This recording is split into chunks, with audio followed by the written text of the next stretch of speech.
PhoneBlogger and make it even better in a video blogging context. So I'm not going to spill the beans of everything we're doing, but it's going to be a very fun model where we're bringing professionals together, because one of the things we realized when we bring our clients, who are all very well experienced professionals, but we flip the switch on a camera, some of them are great, but a lot of them get very nervous and start clamming up and feel this intense pressure, almost unnecessarily, I would say, because they're live all the time. They're talking to clients, prospective clients, colleagues, influencers, sometimes the media. They're talking to them all the time. This is their subject matter expertise, cliche aside. So why should it be any different when they're on camera? They suddenly feel that there's this permanence and weight of the world, as if they can't mess up and they have to be perfect. And we now know from Facebook Live that there's plenty of shoddiness out there, and they don't have to be shoddy or unprofessional, but they don't have to be nervous, and they can be authentic, and they can be genuine. And if they flub up a word, no big deal. Continue the way we do face-to-face, in person anyway. And then no one's expecting perfection from anyone else, at least anymore. I think to some extent it's sad that, the pedestal aspect is over, the way we used to treat doctors on a pedestal. There's good and bad of bringing them off the pedestal. There's good and bad of bringing lawyers, CPAs, financial advisors off that pedestal. The pros and cons to it. One of the benefits is that we can all be people. We can bring humanity back. We can talk to each other. And from that aspect, we don't have to be afraid of doing video, but we can be practiced and rehearsed. And that's what we're bringing with our video blogging solution. So from that aspect, does it keep me up at night? It's a whole new venture for us. So, we're definitely nervous.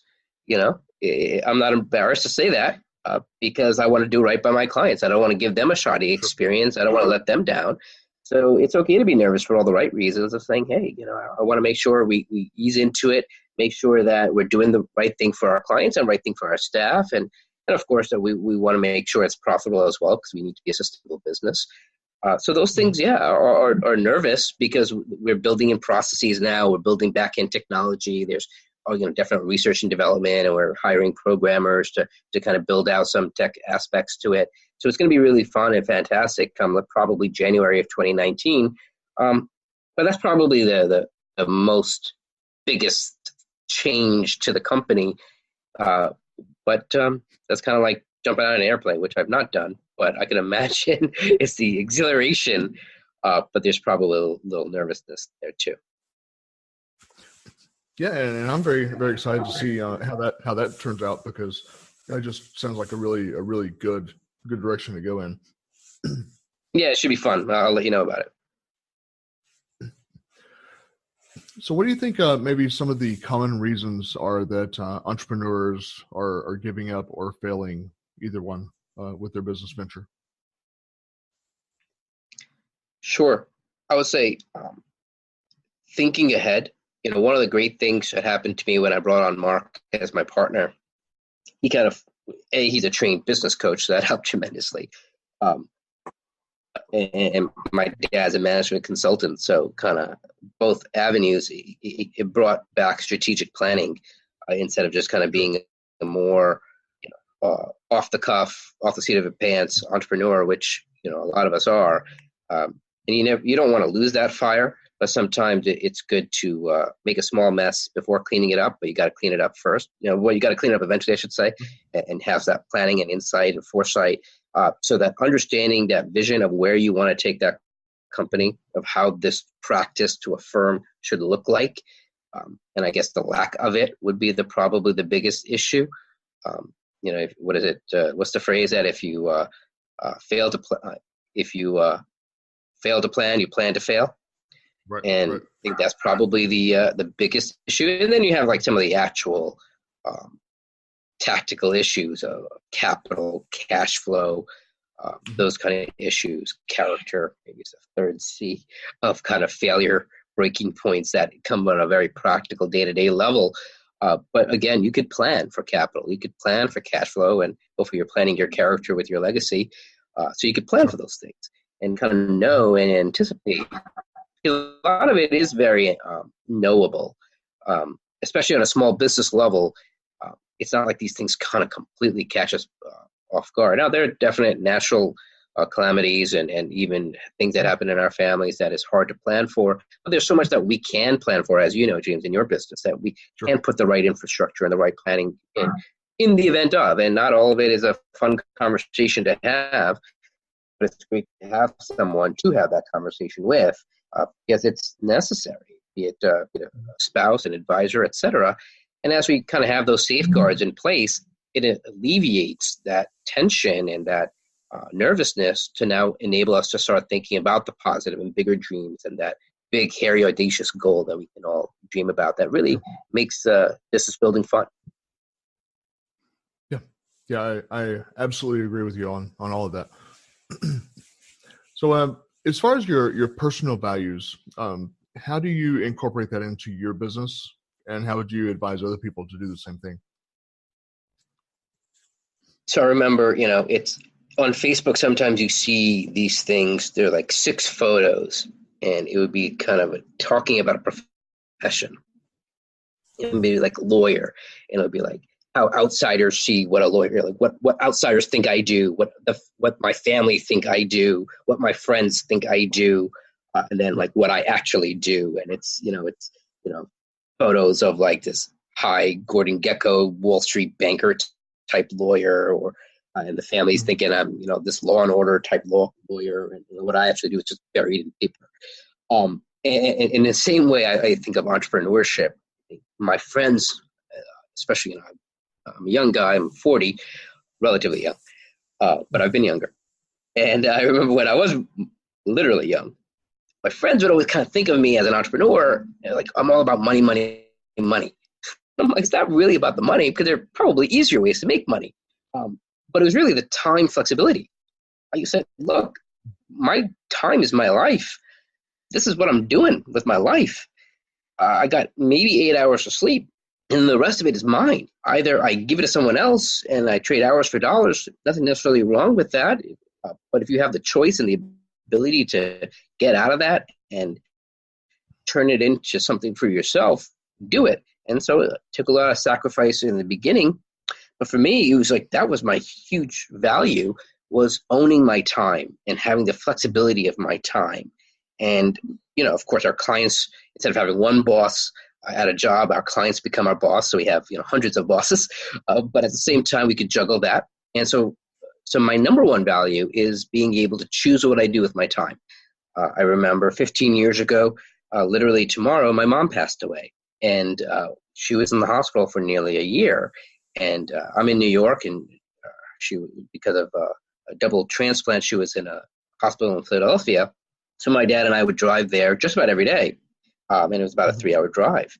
And, that obviously took a toll on my business, but at least I had the option of taking the toll on my business versus I can't imagine an employer allowing that. It wouldn't be fair to him or her as an employer, because I'm not doing right by their business. So it wouldn't be fair to them anyway, let alone I want to do it. It's not fair to them, let alone I wouldn't be allowed to do it. And so that enabled me to be bedside with my mom during her final months and days. So that became really important. And now married with children, I'm able to work from home. I love working from home. And part of working from home that I love is having my kids near me. Part of the thing that I don't like the most is having my kids near me when I work, but that's a different issue. But as Devin was growing up, he would be in his playpen, and as long as he was relatively quiet or I could close the door, I could get my work done on the phone. And I have staff that does the real interview with clients, so it's okay for him to be a little noisy. And now I have Rhea, who's just going to be 6 months in a couple of days, and she can now be beside me. And it's a tough struggle. Just last night, my dad was asking, when do you get work done? I'm like, well, Devin goes to daycare during the day, and Rhea is here. So, but it's important to me. And, no insult and no disrespect meant for anyone who's not able to do that, because some people are just not in that position. But I'm just thankful that I am in that position, and thankful really also to my wife, who works outside the home. And so she has odd hours, and sometimes she's able to be home with kids, and it enables me to work outside the home. But it's a personal value for me to have that time flexibility, time freedom, time ownership, and thus redirect my time as needed to things that I really love and care about, like my family or even going on vacation. It doesn't need to be as profound as creating a legacy with my children, but it's easy for my son to say what my wife does for a living. I'm just starting to teach my kid, he's going to be 3 in January, what daddy does for work. That's, I'm trying to help him understand what business is and what selling is, and that it's a job like anything else, but it's a job that daddy has created for himself. Mm-hmm. Very good. Very good. So what's something maybe earlier in your life that you did not do that you wish you would have done at this point? Is there anything that kind of pops in mind? Yeah. Creating a team of people. It's easy to say staff. Sometimes it's easier for people to think having freelancers, virtual assistants, and make sure you do it legally. But creating that team, I would say, I remember in Star Trek, Captain Picard, sure Captain Kirk as well, but Captain Picard has had his number one, and that's his number one right-hand man. So I love being in partnerships with people. My current partner, Mark, I have another venture where I have 2 other partners, Howard and Michael. I enjoy that because I'm able to immediately gain some leverage. Again, time flexibility, not everything has to be on my shoulders. If I need to take a couple of days off or I want to take a couple of days off, I can. In the beginning, I was in partnership with my dad. But what I would have done even earlier than I did, which Mark again helped me do, was hire people, bring on staff. They were originally independent contractors, but as we wanted to put in more quality assurance and quality control, as we were treating them as employees, we wanted to be legit, so we hired them as employees.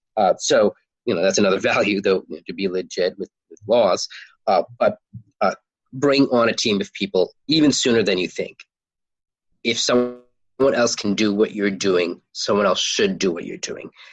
You should focus on your unique ability, things that only you can do, things that you're bringing value to that are irreplaceable, and more figure out a way to replace that. Create a system, create a process where if you think you're irreplaceable, is there a way that you could be replaced? Anticipate that and enable other people and processes to take over, technology to take over, automate as best as possible, delegate when possible. And that's what I would have done earlier.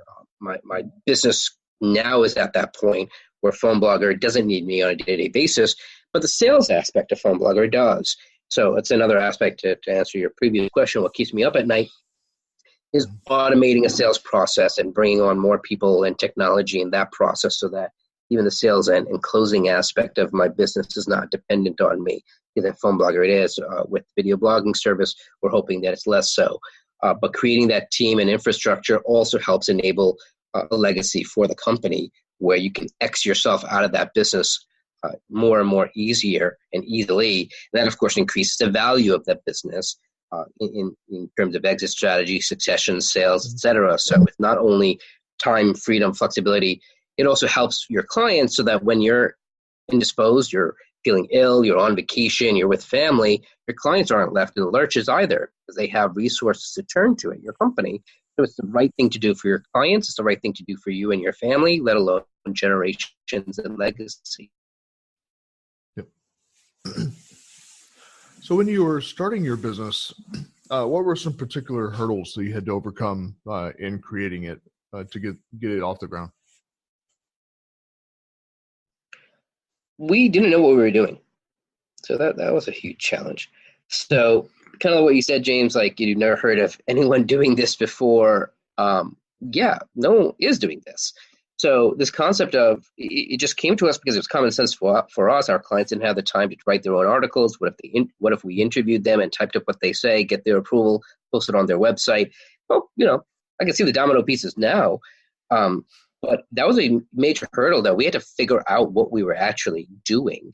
In the beginning, we didn't even have a name for it. It was really just a favor we were doing for clients. Make sure they would get their content marketing, as it's called now. Make sure their content marketing is done for their referral marketing. And we had to slowly bring in a process. I remember So part of that hurdle was